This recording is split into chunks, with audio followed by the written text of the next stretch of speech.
തട്ടിപ്പുകാരിൽ നിന്ന് അയ്യപ്പ വിഗ്രഹത്തെ പോലും സംരക്ഷിക്കേണ്ട സാഹചര്യമാണെന്ന് പ്രതിപക്ഷ നേതാവ് വി.ഡി. സതീശൻ. ശബരിമലയിലെ തട്ടിപ്പിൽ എല്ലാ തെളിവുകളും പുറത്തുവരികയാണ്. ചെമ്പുപാളികൾ മാത്രമേ അവിടെ എത്തിയിട്ടുള്ളൂവെന്ന് അറ്റകുറ്റപ്പണി ഏറ്റെടുത്ത സ്വകാര്യ സ്ഥാപനം വ്യക്തമാക്കിയിരിക്കുകയാണ്. അതിന്റെ അർത്ഥം സ്വർണം ഇവിടെ വെച്ചു തന്നെ അടിച്ചുമാറ്റിയെന്നാണ്. ചെമ്പുപാളികൾ മാത്രമാണ് ചെന്നൈയിൽ എത്തിച്ചത്. വി.ഡി. സതീശൻ പറഞ്ഞു. ഇവിടെ നിന്ന് പാളികൾ മാറ്റിയ ശേഷം 39 ദിവസം കഴിഞ്ഞാണ് ചെന്നൈയിൽ എത്തിച്ചതെന്ന നിരീക്ഷണം ഹൈക്കോടതി നടത്തിയിട്ടുണ്ട്. ഇത്രയും ദിവസം ഇത് എവിടെയായിരുന്നു? ചെമ്പിൽ ഇതേ മാതൃക ഉണ്ടാക്കുന്ന തിരക്കിലായിരുന്നു അത്രയും ദിവസം മുഴുവൻ.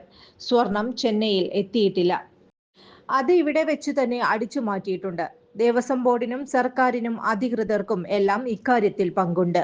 അയ്യപ്പ വിഗ്രഹത്തെ പോലും ഇവരിൽ നിന്ന് സംരക്ഷിക്കേണ്ട സ്ഥിതിയിലാണ്. ശബരിമലയിൽ നിന്ന് മറ്റെന്തെല്ലാം അടിച്ചു മാറ്റിയിട്ടുണ്ടെന്ന് പരിശോധിക്കേണ്ടിയിരിക്കുന്നു. കളവ് നടന്നിട്ടുണ്ടെന്നത് വ്യക്തമാണ്. ഒരു നടപടിക്രമങ്ങളും പാലിക്കാതെയാണ് സ്വർണ്ണപ്പാളികൾ കൊണ്ടുപോയത്. ദേവസ്വം ബോർഡിന്റെ വിജിലൻസ് പരിശോധനയിൽ തട്ടിപ്പ് വ്യക്തമായതാണ്. അത് ഇത്രയും നാൾ മൂടിവെച്ചതാരാണ്? ഉണ്ണികൃഷ്ണൻ പോറ്റിയെ ആരാണ് ഇത്രയും നാൾ സംരക്ഷിച്ചത്?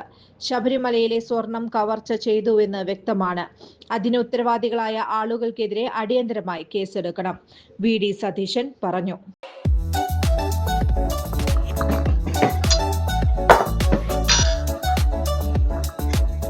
അതെ, സൗമ്യമുള്ള കാലത്തിൽ തീരുമാനം എടുക്കണ്ടേ? ആ ബ്രോക്കർ ഇന്നും വിളിച്ചിട്ടുണ്ടായിരുന്നു. ആ കാര്യത്തിൽ നീ ടെൻഷൻ അടിക്കുന്നു. അവളുടെ കല്യാണത്തിലുള്ള കാര്യങ്ങളൊക്കെ ഞാൻ ശരിയാക്കിയിരുന്നു. അതെങ്ങനെ? റിച്ച് വാലി ടൂറിസിൽ നമ്മുടെ മോളുടെ ഭാവി സുരക്ഷിതാണ്. ആഹാ, ഞാൻ മനസ്സിൽ കണ്ടത് നിങ്ങൾ മാനത്ത് കണ്ടു അല്ലേ? ഇനി എന്തിനെ ടെൻഷൻ അടിക്കണം? നിങ്ങളുടെ സ്വപ്നങ്ങൾക്ക് നിറമേകാൻ ഞങ്ങളുണ്ട്. ചെറിയ നിക്ഷേപത്തിലൂടെ വലിയ സമ്പാദ്യം. Rich valley tourist private limited, Persian towers, Oliyoram, main road, Vadakkancherry. Phone 0487 20 80856. കൂടുതൽ വാർത്തകൾക്ക് ഞങ്ങളുടെ ചാനൽ സബ്സ്ക്രൈബ് ചെയ്യുക. ഫേസ്ബുക്ക് ഫോളോ അപ്പ് ചെയ്യുക. വാർത്തകൾ വേഗത്തിൽ